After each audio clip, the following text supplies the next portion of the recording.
Telangana AP irrigation ప్రాజెక్టులపై మంత్రి ఉత్తమ్ కుమార్ రెడ్డి సంచలన వ్యాఖ్యలు చేశారు. ఏపీ తలపెట్టిన బనకచెర్లతో తెలంగాణకు అన్యాయం జరుగుతుందని చెప్పారు.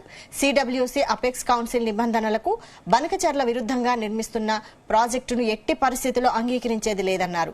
తెలంగాణకు అన్యాయం జరిగితే ఎంతవరకైనా పోరాడతామని ఉత్తమ్ తెలిపారు. కేంద్ర మంత్రులు కిషన్ రెడ్డి, బండి సంజయ్ కేంద్రాన్ని ఒప్పించాలన్నారు. రాయలసీమ ఎత్తిపోతల ప్రాజెక్టు తెలంగాణకు మరణ శాసనంగా మారిందన్నారు. జగన్తో డీల్ చేసుకుని కృష్ణా నీటి దోపిడీకి కేసీఆర్ సహకరించారని మంత్రి ఉత్తమ్ ఆరోపించారు. గత 10 ఏళ్లలో కేసీఆర్, హరీష్ ఏపీ కోసమే పనిచేశారని విమర్శించారు. రాయలసీమ ప్రాజెక్టు టెండర్లు పూర్తి అయ్యే వరకు తెలంగాణ కావాలనే అపెక్స్ కౌన్సిల్ కు వెళ్లలేదని ఉత్తమ్ ధ్వజమెత్తారు.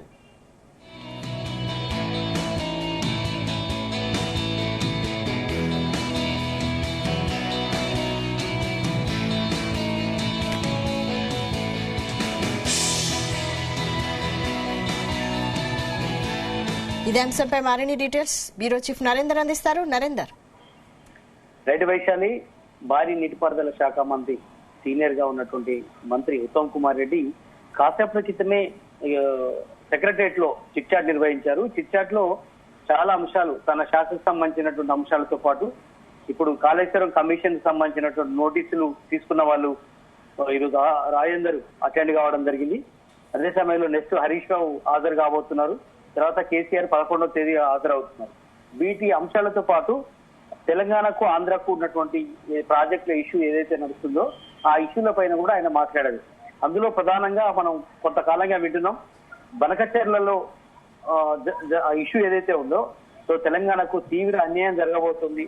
ఆంధ్రప్రదేశ్ వాళ్ళు కట్టబోతున్నటువంటి ప్రాజెక్ట్ ఏదైతే అది తీవ్ర ఇబ్బంది జరగబోతుంది రాష్ట్రానికి అని కూడా ఈ సందర్భంగా ఉత్తమ్ చెప్పారు. గోదావరి రివర్ బోర్డు సంబంధించినటువంటి బోర్డు, అదేవిధంగా సిడబ్ల్యూసీ అపెక్స్ కౌన్సిల్ నిబంధనలకు బనకచెర్ల విరుద్ధంగా ఉంది, అయినా కూడా వాళ్ళు ముందుకెళ్లి కట్టుతున్నారు అని కూడా ఆయన సందర్భంగా అన్నారు.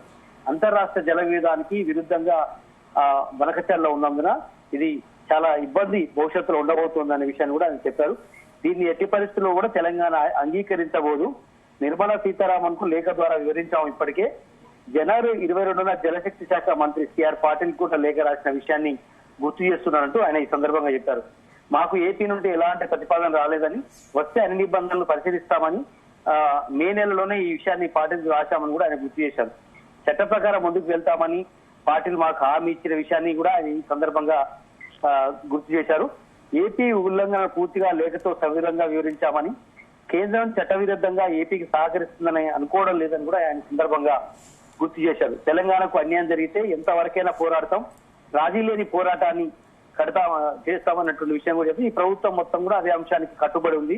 తెలంగాణ నీటి హక్కుల కోసం రాజీ లేని పోరాటం చేయబోతున్నట్టు కూడా చెప్పారు. ఈ విషయంలో కేంద్ర మంత్రులు కిషన్ రెడ్డి, బండి సంజయ్లు కేంద్రాన్ని ఒప్పించాలి అనే విషయాన్ని కూడా చెప్పారు. ఎందుకంటే ఏపీలో టీడీపీ, బీజేపీ అలయన్స్ ఉంది కాబట్టి ఆ విషయాన్ని కిషన్ రెడ్డి, బండిలు ఈ విషయాన్ని సీరియస్ గా తీసుకోవాలన్న విషయాన్ని ఆయన గుర్తు చేశారు.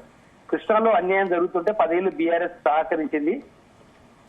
ఉమ్మడి ఏపీలో తెలంగాణ వాటా 723 టీఎంసీలు ఏపీకి ఈ రకంగా ఉన్న విషయాన్ని కూడా చెప్పారు. అదేవిధంగా ముచ్చుమర్రి ప్రాజెక్టు పనులను కూడా బీఆర్ఎస్ ప్రభుత్వం కనీసం అడ్డుకునే ప్రయత్నం కూడా చేయలేదనే విషయాన్ని కూడా ఈ సందర్భంగా చెప్పారు. రాయలసీమ ఎత్తిపోతల ప్రాజెక్టు తెలంగాణకు అది మరణశాస్త్రంగా మారబోతుంది అని కూడా ఆయన గుర్తు చేశారు. ప్రతిరోజు 3 టీఎంసీలు తరలించేందుకు కేసీఆర్ సర్కారు ఆనాడు సహకరించిన విషయం నిజం కాదా అంటూ ఆయన ఈ సందర్భంగా చెప్పారు.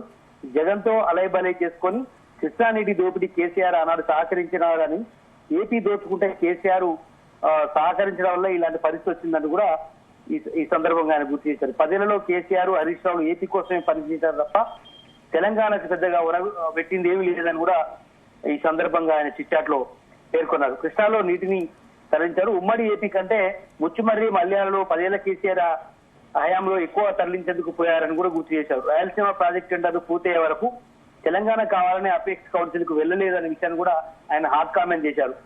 జగన్, కేసీఆర్ రహస్య ఒప్పందంలో భాగంగానే తెలంగాణ అపెక్స్ మీటింగ్ వెళ్లలేదనే విషయాన్ని మరీ ఆయన గుర్తు చేశారు. బనకచెర్లపై బీఆర్ఎస్ నేతలు పచ్చి అబద్దాలు మాట్లాడుతున్నారని, బీఆర్ఎస్ నేతలు గోబెల్స్ రావుగా మారిపోయారని కూడా ఈ సందర్భంగా తీవ్రంగా ఆరోపణ చేశారు బీఆర్ఎస్ నేతల మీద. గ్లోబల్స్ బతికి ఉంటే వీళ్ళని చూసి ఆశ్చర్యపోయేవాడని కూడా ఈ సందర్భంగా ఉత్తమ్ మాట్లాడారు. ఇట్లా మొత్తానికైతే ఈటెల రాజేందర్ ఈ రోజు వచ్చి అటెండ్ అయిన విషయాన్ని కూడా ఆయన గుర్తు చేశారు. ఒక్కొక్కరు ఓ రకంగా మాట్లాడుతున్నారు. మొత్తం కూడా ఆనాడు కలిసే ఇదంతా చేశారనే విషయాన్ని కూడా గుర్తు చేసినటువంటి పరిస్థితి. అయితే మొత్తానికైతే ఈ వ్యవహారాల్లో రేపు హరీష్ రావు సోమవారం అటెండ్ అయ్యాల్సి ఉంది. దాని తర్వాత 11వ తేదీ నాడు కేసీఆర్ కాళేశ్వరం కమిషన్ కి సమాధానం ఇచ్చే అవకాశం ఉంది. కాబట్టి ఒక్కొక్కరికి ఓ రకంగా పొందలు లేకుండా సమాధానం చెప్తారా ఏంది, క్రాస్ ఎగ్జామిన్ లో మరిన్ని విషయాలు తెలిసే అవకాశం ఉంటుందని కూడా ఆయన ఈ సందర్భంగా చెప్పారు.